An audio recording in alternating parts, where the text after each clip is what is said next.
Hello, bachcho. Let's see this question. The question says a butterfly randomly lands on one of the six squares of the T-shaped figure shown and then randomly move to an adjacent square. The probability that the butterfly ends up on the R square is A option is 1 by 4, B option is 1 by 3, C option is 1 by 5, D option is 2 by 5 and this is the given figure.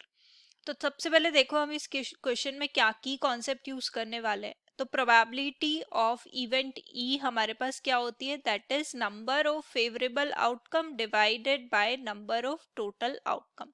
अब देखो इसमें क्या करते हैं हम, क्या cases consider कर लेते हैं क्योंकि हमें नेक्स्ट मूव पे आर पर लेके जानी है बटरफ्लाई को. तो बटरफ्लाई या तो डब्ल्यू पे होगी फर्स्ट मूव पे या फिर बी पे होगी.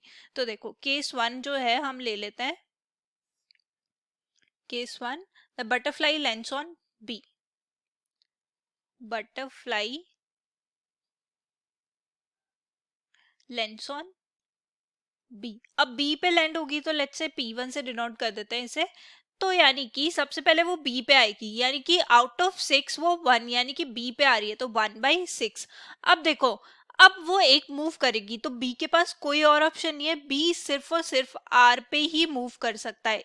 राइट हैंड साइड में उसके पास कोई ऑप्शन, लेफ्ट हैंड साइड में एक ऑप्शन है, अबोव नहीं है बिलो नहीं है, सो सिर्फ और सिर्फ एक ऑप्शन है. तो यानी कि उसके पास सिर्फ एक पॉसिबिलिटी है आउट ऑफ कितनी पॉसिबिलिटी में से 1, क्योंकि हमें आर पे लेके जाना है उसकी एक पॉसिबिलिटी और टोटल पॉसिबिलिटी भी उसके पास 1 ही है क्योंकि उसे सिर्फ और सिर्फ वो आर पे ही मूव कर सकता है.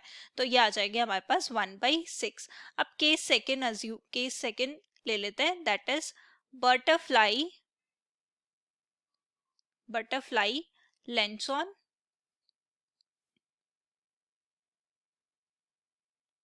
W.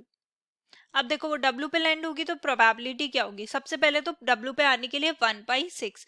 अब देखो W से कितने मूवमेंट हो सकते हैं, या तो R पे जा सकते हैं W से या फिर W से Y पे जा सकते हैं, इसके अलावा और कोई पॉसिबिलिटी नहीं है. तो 2 पॉसिबिलिटीज है क्योंकि हमें R पे जाना है तो एक पॉसिबिलिटी वो हो गई out of 2 possibility, total possibility 2 है और हमें कौन सी चाहिए, हमें R पे मूव कराना है. तो ये आ जाएगी हमारे पास 1/12. अब टोटल प्रोबेबिलिटी जो है हम निकाल लेंगे, that is P1 plus P2.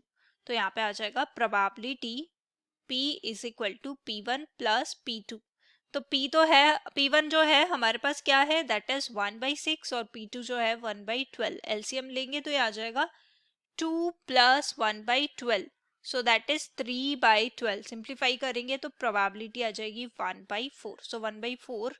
That means option A is the correct answer. Hope you understood it well. Best of luck. Thank you.